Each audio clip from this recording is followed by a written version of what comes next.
No, I don't know how to sing the songs. But it sounds like you know the songs. Who doesn't know the songs? Like, you're forced to know them. I have 2 daughters, so I have at least seen parts of it 15 times. So We have to say, you've been here quite a bit. You know you're the voice of a generation, right? Has that sunk in yet that all these people absolutely love everything that you've done? Well, that's nice. Yeah. It is weird. It gets strange when you have grandparents bringing their grandchildren, and all of them are fans. Or like, it's bizarre. Like, people coming up that are your age, going like, "Yeah, I'm getting this from my dad." I'm like, "Wow, that is crazy." That's nuts. But it's got to be cool to know that the whole family together has grown up watching Dragon Ball, loving it, and still to this day wanting to meet you because of the work that you did starting back in 1990? 97. 97? Yeah. That's got to be crazy. All because they love Yamcha. That's it. Weirdly enough, that is the first role I ever had. Really? Yeah, Yamcha was the first thing, the first anime role of all time. So how did that transition from Yamcha to doing Piccolo? Well, they said you sound so cool as Yamcha that you should be Vegeta too. You're like, whoa, yeah, it needs to be Vegeta's voice for sure. Yeah, it was a test that Crunchyroll. I've gotten so used to calling it Crunchyroll now, but a test that Funimation was doing to see if they could dub these shows into English in 1997, and I was cast as Yamcha, so that's it.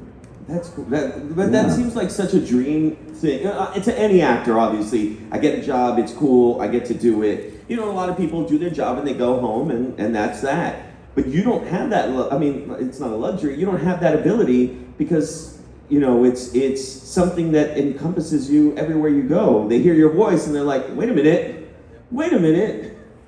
Yeah, you used to think that you're anonymous as a voice actor, but it's turning out that's not to be true anymore. Like, the internet has changed that quite a bit. Have you like made a phone call to like a pizza place and they're like, hey, wait a minute, I know you? Dude, it happens more than you might think. The weirdest part is when someone at TSA or whatever will look at my driver's license, look at me, and then look suspicious. I'm like, oh no, what have I done?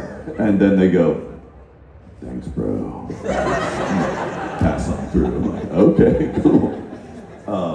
Yeah, it's strange. It's really, really strange. I'm so grateful I got to do this at the time that I did. Yeah. Because we didn't expect any of this. There's none of this expected. There was no expectation to make $1 doing it either. We were just doing it because it was cool and it was fun to do, and I was working with all my friends. I'm sure you've done lots of panels with lots of people like Eric Vale and Damian Clark and Colleen Klinkenbeard and all these people. These were my closest friends that I made through working on these shows, because that's all we did was work on these shows, so we all became buds. So, speaking of, Colleen Klinkenbeard, who is the voice of Luffy in One Piece, and you work with her, she's also a director, but you do Vegeta, you do Piccolo, you do Zoro, you do All Might, you do Ayami, you do all these voices. How do they live in your mind and not get crossed with each other? Oh, they do. I have to go, will you play me a file of that? Actually, if it's something I've done for a long time, like Vegeta, or Piccolo or any of those, I do have certain sounds that I make when I'm walking in the booth. It's just sort of like, sometimes I do it unintentionally, but there's certain sounds. If I'm going to do a Vegeta session, I'm usually walking up to the microphone, I'm just going, and that's it. That's like my warm-up, I guess. It's like Vegeta's got to do some sort of push-up in my brain before I can start. And and if it's Kami and Dragon Ball, I'll just walk up and I'm like, we are one, Piccolo, we are one. And so you have these little hooks that'll remind you to get into these lines. And Yamcha's like, what's up, bro? And that's it. And so, you've done acting, you've done directing too before, is that correct? Yeah, I directed the Dragon Ball series as a start. So what's harder? You can clap for that. I directed all of Dragon Ball Z, and then when I went back to do Dragon Ball, I actually wasn't working on that, because I was working on this show called Blue Gender, And do any of you remember that show at all, Blue Gender? Okay, yeah, like to all 5 of you out there, it was this sci-fi show that Funimation got, and I don't think they knew what they had. I don't know where they got it or how they ended up with it. And the most important thing about that particular show is that it's the first time I was able to go like, hey, can I get the music and the sound effects and the Japanese voices? Because we recorded Dragon Ball Z without any Japanese reference whatsoever. Like, we didn't hear it. If we turned on the audio on the tape, it was actually the Spanish version of it, so we didn't learn much of anything from that. Except Chi-Chi was not used as a name of a character. I think they called her Milk or something. But we didn't learn, we didn't have any of those materials, so we worked on Blue Gender. It was kind of the first anime where we got to record the way we do now, where we get to hear the Japanese first, and we get to have the music and sound effects in our ear when we're doing it. So what's harder, directing or voice acting? I think directing is way harder. Yeah. Because the whole show, the responsibility of how that episode turns out is all on you. And I'll tell you the hardest part is that when you're directing, you can't be on your phone, you can't be checking your voicemail, you can't be checking your email. You're locked in. Yeah. And if you slack off, you're wasting everybody's time. Now, I'm an actor, I can slack off all I want. And they're just like, Chris, can you join us again? I'm like, oh yeah, sorry, hold on. It's my daughter calling me. So, when you started doing the role and you started, participating in this, do you remember the first time that you heard your voice on TV and was like, wait a minute, that's me, Yes, I do, because we had a cast party for Dragon Ball when it first went on Toonami, and but at that point, we're pretty far into the cast party, so everything sounded weird to me at that point. I was like, that's so weird that my voice is on TV. We were celebrating very hard because we worked very hard to get that on television. But it's taken a long time for me not to be weirded out by the sound of my own voice.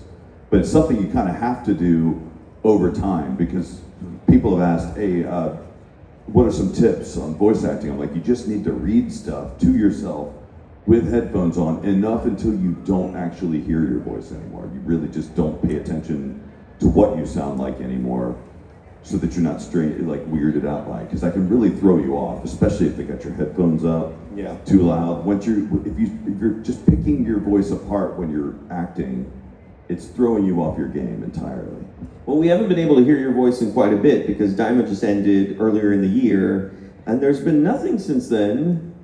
Right? So, there's been a little bit of Zorro. That's a touch of Zorro. There's been, there's Solo Leveling. We got to work on that. That show's pretty fun. Yeah. And, just a couple of fans up in the audience. That show's been awesome. I binged the heck out of that show. I loved it. Really? Yes, Alex Lee's amazing in that show. He is so good. I was really excited to see where Yoonho Beck was going to go, and then I realized that, he comes in at the end of the second season and nerfs everybody. Just Ginu walks in and is like, all right, everyone on the show's useless now. Like, okay, cool, thanks. So we've gotten both of those, but no Dragon Ball yet. I know that, we were talking to Sean yesterday, and he was talking about, that they had committed to 10 more years at least of Dragon Ball to continue that. But, or is there anything that we can look forward to? Super, maybe? Man, I wish I had information to share with you, but they don't share anything with us. Yeah. Probably for this reason. I think it'd be weird if they weren't working on it, but it's a weird world out there, guys. I don't know. I just don't know. Everybody wants it. It'd be crazy if they didn't do it, but I can't tell you whether they are or aren't, because I have no idea. So before we leave Dragon Ball and start talking about some of your other characters, we did have a couple of Facebook questions that were sent in. One of them was actually, who is a character that Vegeta has not fused with that you would like to see fuse? That's funny. Just before this panel, I was talking with Ian, one of the guys I work with at my table, is like, man, I think it would have been a really cool filler episode if Piccolo and Pikkon met one another. I was like, I can imagine that'd be a pretty awkward interaction, because Pikkon will walk up to Piccolo, he's like, hold on, do not fuse with me. I know about you. You fuse with everybody. You fuse with Kami, you fuse with Nail. I don't want that. I want to be my own guy. And plus, you're wasting your talents right now, by the way. I don't know why you're babysitting so much. But yeah, I think he was fusing with all the Namecs. I think he just wanted to have all the Namecs there. It'd be really funny if he fused with like Guru, then he'd be real chunky maybe. That'd be kind of cute. I'd like to see that one. Now, this was another question that was sent in, and you kind of answered it last time. You almost avoided it, though. So we're going to ask it again. Oh, yeah, I love it when you say, you avoided this question last time, so we're going to ask it again. Was Piccolo a better father? Than who? Than Goku. Oh, I've never heard that before. Look, Goku didn't have parents, right? He had no one to learn from. He had and plus give him credit. He has a head condition. He fell on his head when he was a baby. And that's the only reason he's good. Vegeta, the reason he's good is because he fought really hard and he realized that he had something. He had a wife and a child. He realized what it was like to be human, so he decided to become a better person. And that's why Vegeta's awesome. But Goku just fell on his head, and that's the only reason he's good. Otherwise, he would have destroyed the planet. I have a feeling he's going to fall on his head again and then destroy the planet. Just if you hit him hard enough. But look, Piccolo's the dad you hope to have, right? You can have a Piccolo in your life who is just somebody who's really important to you, and I think that he was definitely that to Gohan. At least when he hadn't seen Gohan in a while, I'd go, Gohan, how you doing? And Goku walks in, he's like, Krillin! So, I can't say that Goku was a great dad, per se. Yeah. He tried his best, but he just didn't know a lot. I accept that, yeah. All right, let's give him a round of applause for that one. I like that one. He answered it this time. Thank you. You're welcome. All right, so I want to talk about All Might for a bit, because My Hero Academia, another big show.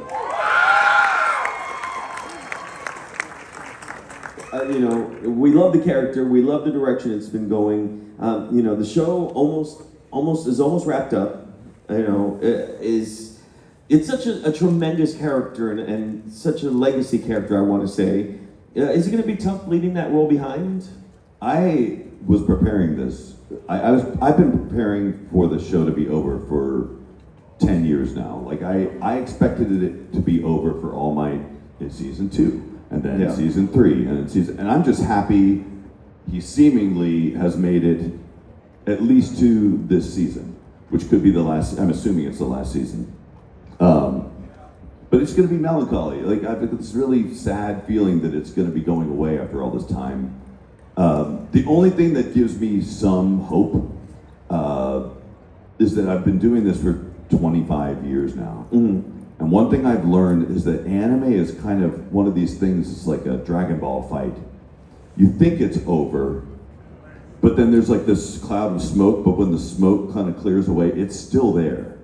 So I just have this dream that maybe if it does go away completely, it'll come back at some point. Maybe we'll want it back, or they'll make movies out of it or something. I would hate to see it go away for good. Oh yeah. Well, the audience would love to see it come back as well. They still need to do a cool flashback to All Might's youth, right? Yeah. I'd like to see that fight. Yeah, to see him grow up and what he did and how he got to become All Might. We've only been able to see little flashbacks based off of what Deku has seen, but really not, I guess, overall of what's happened. So that'd be kind of cool. I like that. It'd be great. So, okay, this was sent in on Facebook as well. If All Might had to fuse with with one of the characters, Piccolo or Vegeta, that you voice, who would you prefer that All Might fused with? Just those two? That's what they put, the two characters you voice. Oh man, I would want them to fuse with Vegeta, only because I just like to see how bizarre that combination is. I am here to do good things. I don't know. Hope has arrived because I am here. I'm good and nice now. That's what I imagine it'd be like if people have asked me in the past, like, what if they ever brought back Planet Vegeta? Would you ever make that wish? I'm like, sure, except it would be the most awkward conversation that Vegeta would have to have. Okay, guys, you're all awake again. You aren't aware of this, but we're all nice to our wives now. We don't destroy planets anymore. We spend time with our children, and good luck getting used to that. You might need a therapist at this point. They'd be so unprepared. Give them a round of applause for everyone.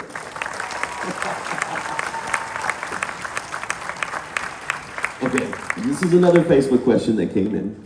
You've also had, let me make sure I read this right. You also had a ton of bestie rivals, including Goku and Vegeta, Luffy and Zoro, and many more. Which one has been your favorite bestie rivalry? Ooh, oh man, shoot. You already named two really good ones. Well, I love Luffy and Zoro, of course. But like, in a lot of ways, Luffy and Zoro are like, they're kind of bestie rivalry type things, but Zoro's asleep most of the time. I mean, they are besties. I'm really happy that he has his loyalty to Luffy, but man, he's hardly around. I do love, I don't think Dragon Ball would be the same show if Goku and Vegeta weren't so linked the way they were. They're like yin and yang kind of. So I'd say they're probably my favorite kind of, rivalry, friendship type thing. I don't know what Vegeta would do without Goku, right? You're like, I finally defeated Kakarot. Now what do I do? I don't have any friends anymore. Trunks! I don't know. I think it's such an important thing, and like, I could never do the voice of Goku. Yeah. Because I can't do that voice that Sean does. That he's so naive and nice and friendly. I just can't do that voice. Even Yamcha, I just make him dumb sounding. So I'm just not good at that type of voice type. I like rough around the edges people who have hearts of gold, but that's as far as I can go. I have two more fan questions, and then we're going to get to some cool games. Do you guys want to play a game with him? We'll get to those after these next two questions that came in. One of the fan questions was, is it true that you studied opera, and do you still sing? It is true that I studied opera, and I do not still sing, so please don't ask me. I promise. I only sing, and if I do, anytime I'm singing, it has to be a joke. I cannot sing seriously. Really? Anymore. I just can't. Like that ship has sailed. Yeah, it's just opera is where I got money to go to school. I got a scholarship to sing opera. It's not what I wanted to do though, because it just wasn't. It wasn't for me. So. Well, I'm pretty sure they would still all love your singing anyway, karaoke and stuff. I mean, I sang It's All Might a minute ago, so we sang Golden. That's true. Okay, someone else asked, who is your favorite character to do an impression of from one of your voice actor friends? Oh wow! I love doing an impression of Justin Briner's Midoriya. So I just make him sound like Mickey Mouse. Hey, all right. I love. It's not a good impression. But I just think that Midoriya is Mickey Mouse. He just sounds like him to me. Has he ever heard that impression? Oh yeah, there was a time when he didn't show up to a convention at all. So we were supposed to have a panel together, and they said that we were supposed to do this dual panel, so I just answered the questions for both of us. I'd answer for me, and then I'd answer for him as well. And this voice, I just like being here with Chris. Okay, so I'm gonna have Adrian start making his way up so that way we can play the game. But you're a Texas boy. I did some research. You grew up in Houston, or you graduated from Houston, or in the Houston area. So how's it feel representing Texas? I love Texas, man. Texas is awesome. There you go. I just got that.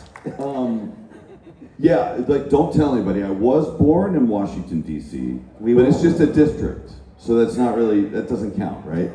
I consider myself a Texan. That's where I've lived all my life, so it's awesome. All right. So since you're from Texas, your favorite Whataburger order? Oh dang! I actually like their breakfast tacos. I love their breakfast little taquitos. You know what I'm talking about? Yeah. And I like the water chicken. Don't hate on me. I like the water chicken as well. And of course, that's why we love having you here. But it's time that we play a little bit of a game that we call